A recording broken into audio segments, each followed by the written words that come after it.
केसिंगिया पंचायत रे जंगल जमी पट्टा बंटन कार्यक्रम।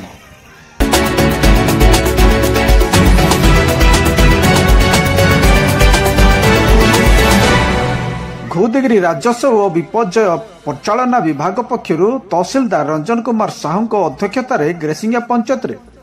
31 जनकर जंगल जमी पट्टा बंटन कर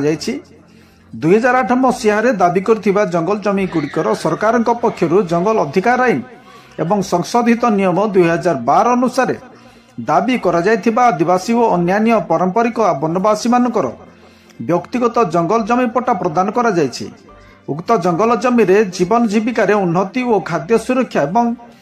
विभिन्न फल बगीचा पशुपालन वृक्षरोपण और परिबा चाष आदि उपरे अवगत कराइथिले। उक्त कार्यक्रम रे स्थानीय सरपंच श्रीमती त्रिशला प्रधान, वार्ड सभ्य केशव प्रधान जोग देथिबा बेले